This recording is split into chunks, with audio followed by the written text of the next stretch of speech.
All right, so we've gone over serviceability. We've gone over all the pamphlet stuff. So let's just talk about what I like about it. So, what I like about this machine, the controls, pilot controls. Everyone used to talk about them, how great they were, and I never really drank the Kool-Aid about it until I ran one. And I was like, all right. But it was an older machine. It wasn't all that nice, wasn't all that great. So I really paid too much mind to it. But now, comparing the two, I do very much so prefer the pilot controls on this machine than the standard controls of this one. It is much more responsive. It's just smoother. Like the whole machine, the whole operation is just smoother. It's a much it's much more balanced and much more stable than the Cat.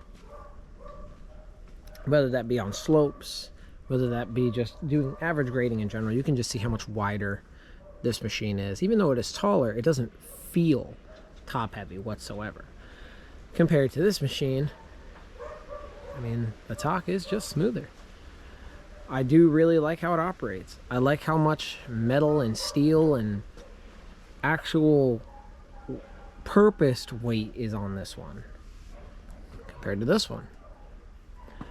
I like that when you pick up something heavy, the machine doesn't really, the only way I can describe it is the machine doesn't lean over like this one does because of the suspension system. Now granted, this machine, it grades very nicely. It is smooth, it is comfortable. It's just not as smooth as this one though. It's just not as, it's not as forgiving as this one. I can put somebody new in this machine, and no, they're gonna take some time to get used to how exactly this machine runs. But if they've never ran anything before, there's nothing different. It's just its own machine. The tie down points on this machine are also something I wanted to quickly talk about. I like where I can hook this one up. I don't have to run it to the top like I do in this machine. Now granted, it also does have bottom tie downs like that one does, but for whatever reason on my trailer setup I can't use them on this machine, and I don't really know why. There has to be some reason that they just it just doesn't work. I always end up tying it here and on the arm compared to on the chassis, but on this machine where it sits, it just works fine. I don't end up using these hookups really at all, actually. Second thing I do like, and I'll drink the Kool-Aid on this one, the fold-up door. I do like it. I'm used to this one, but it's fine. It does exactly what you think it would do. You can move it up out of your way. It is substantially quiet. I will give a point to this machine though. It seals a lot better than this one. Now don't ask me how that's possible, because this machine, where is it? You can actually see the crack in the seal on this machine. I can actually stick my finger through the seal in this machine. But for whatever reason, it keeps sand out better than that one. I don't know why. Or maybe it's just the gray hides it a lot better. I don't really know why, but it does. When I wash this machine, it leaks. It sprays water all over the place in here, and it's done that since it was new. So I can't even say, oh, it's old, seal's rotten, well, blah blah blah. Nope, it's done that since it was new. This one doesn't do it at all. I washed it just lightly because it had some stuff on the windshield from when we were demoing it. I wanted to get it cleaned off, and it didn't leak at all. So, and you can't stick your finger through it at all. At least I haven't tried, and you can't. I can push it, but I can't get my finger actually in it. So I don't understand it, but it does. And finally, I just like it. I like how much taller it is. It hasn't bottomed out at all. I like how wide the cab is. For me, that's a huge plus. I like how much it lifts, comparing it to a 289 really, which is really its competitor. It's just an awesome machine. and I think that the price point on them is pretty on par. I think the cat has forgotten that, well, they're not the only ones on the market anymore. They're not the only ones that have a good skid steer. You know, back when they first started coming out, they were, but nowadays they're not. You have some big competitors out there: Takeuchi, John Deere, Kubota, ASV.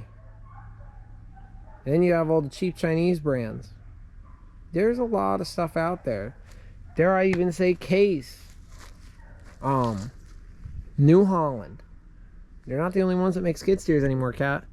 They're not. You're not the only ones that make them. Now, you do make a pretty damn good one, but these guys are also giving out 0 down, 0% for 60 months.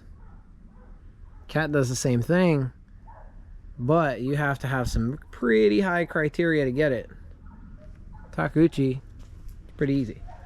So, I mean, when you're looking at a machine, I'm not saying that this is going to be the best video in the world for it. I'm not saying base your almost 6-figure purchases off a, you know, 6-minute video, 8-minute video. But I will tell you that for me, for my small business, for what I do, I think this machine is going to be perfect for us. I really do. By the way, your battery box is right there. 3 bolts. You can get to the battery. This one, it's right there. Bad spot? No. Kind of annoying spot? Yeah. You can just see everything's very cramped in here. You can get to it, but it's cramped. It's annoying. By the way, one of these cameras, over $1,000 for one of those cameras, and this is on its 3rd camera, because basically without the camera you can't see behind you. And I've had people tell me that that's not the case, and I'm like, well, you don't own one of these. I do. I can tell you that. I basically have to turn my head and look, and sometimes get out and look, because you can't see anything behind this machine. This one, you can. And it's even got a mirror in case your camera stops working. Cat replaced this camera twice, and the 3rd time they refused to. They kept telling me it was operator errors, an operator issue. It was not the machine, even though this machine, that's grease. It's never been hit at all. And they go, oh, what is this? Oh, that's damage. Actually, no, that's paint. Because I store my machines under my house, and we were in the middle of painting, and I dropped one brush next to it, and that's what happened. And they told me that that was the reason they refused to replace my camera anymore, because of all the damage. Then they also went to this and said, oh, look at all this damage. You back in the stuff. I'm like, yeah, no, that possibly couldn't be from chaining it down. Couldn't be from that. Nope. So it's kind of bittersweet. I'm actually sad that this machine's actually going to leave, but I am excited to see what this machine's going to let us do in the future.